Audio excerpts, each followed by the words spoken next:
Students, I am Manpreet from Satyam polytechnic college Nakodar. आज का जो हमारा टॉपिक है वो क्या है? आर्टिकल्स। इसके बीच में क्या यूज़ होता है? A and the. ठीक है, ए एंड द।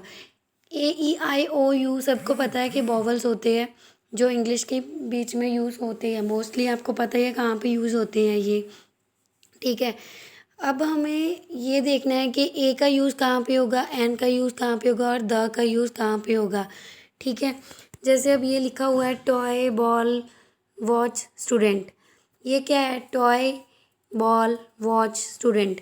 इसका जो हमें आवाज़ आ रही है वो किस चीज़ की आ रही है? कॉन्सोनेंट की आ रही है। ठीक है, जिसको हम हिंदी में क्या बोलते हैं? व्यंजन बोलते हैं। ठीक है, कॉन्सोनेंट की आवाज़ आ रही है तो हम इसके साथ क्या लगाएंगे? ए लगाएंगे।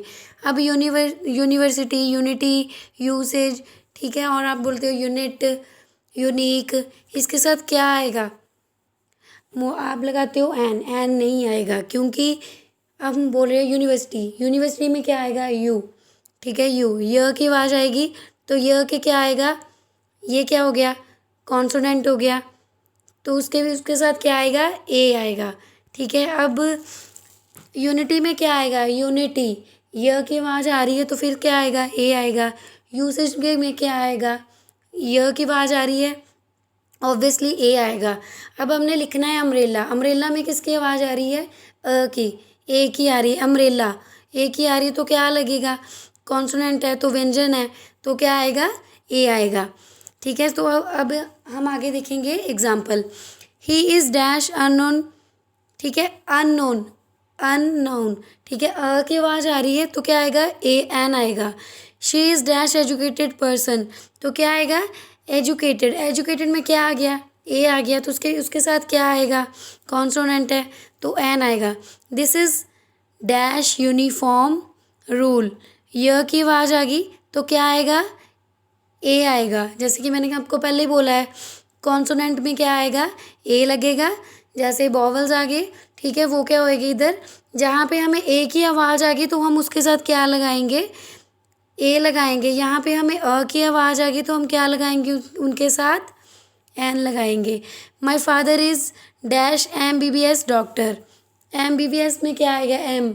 ए से आवाज़ आई तो क्या आएगा? एन आएगा। यू आर नॉट डैश अगली गर्ल तो क्या आएगा? किसकी आवाज़ आ रही है? आ की आवाज़ आ रही है तो क्या आएगा? एन आएगा। अब इसके फैक्ट अबाउट द, कि द कहाँ पे लगेगा, कहाँ पे नहीं लगेगा। जैसे फॉर एग्जांपल, अब सेम एग्जांपल है, this is the pen, this is a pen, this is the pen. The pen क्यों लगा? जैसे फॉर एग्जांपल आपको एक पेन है, आपके पापा ने बर्थडे पे गिफ्ट दिया है पेन को। ठीक है, तो आप क्या करोगे? आप सबको बताओगे दिस इज़ द पेन। ठीक है, तो अगर आपने सिंपली नॉर्मल, आपके पास बहुत सारे पेन हैं, आप मार्केट से परचेज़ कर रहे हो तो आप किस बता रहे हो कि दिस इज़ अ पेन।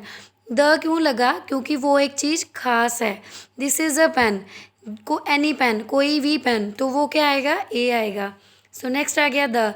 जैसे हमने किसी कंट्रीज, जैसे अब कोई कंट्री है, फॉर एग्जांपल चाइना है, इंडिया है, हम उसके साथ द नहीं लगाएंगे। जो लैंग्वेजेस होती है उसके साथ भी नहीं लगाएंगे। अब हम ये थोड़ी ना बोलेंगे आई स्पीक द इंग्लिश, तो वो क्या हो गया? इनकरेक्ट हो गया। अब हम बोलेंगे आई स्पीक इंग्लिश, ये क्या हो गया? करेक्ट हो गया। अब दिल्ली और मुंबई है, जो ये भी खास जगह है, यहाँ फेमस जगह है, ठीक है, तो हम इसके साथ भी द नहीं लगाएंगे। अब इसका यूज़ कहाँ पे होगी? जैसे रिवर्स होगी, द गंगा, द यमुना, ये सारी क्या होगी? एक खास जगह है, खास जो नदियाँ हैं, तो वहाँ पे क्या ये फेमस जगहें हैं, तो इसके साथ क्या लगेगा? रिवर्स कोई में क्या लगेगा? द गंगा जरूर लगेगा। अब हॉली बुक्स है, आप हॉली बुक्स देखोगे, द गुरु ग्रंथ साहिब जी, व कोई भी हो गया, कुरान हो गया, इस सभी के साथ क्या लगेगा? द लगेगा। ठीक है, अब न्यूज़पेपर हो गया। अब न्यूज़पेपर क्या आ गया? हिंदुस्तान टाइम, तो आप क्या बोलोगे? The Hindustan time.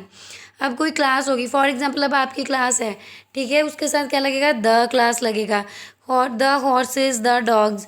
अब मैन और वुमेन है, मैन और वुमेन के साथ क्या लगेगा? चाहे ज़्यादा हो चाहे कम हो, तो उसके साथ क्या लगेगा? वो डायरेक्ट मैन और वुमेन से ही स्टार्ट होएगा। बहुत इजी टॉपिक है, अगर आपको नहीं समझ आता तो बताओ। So thank you students.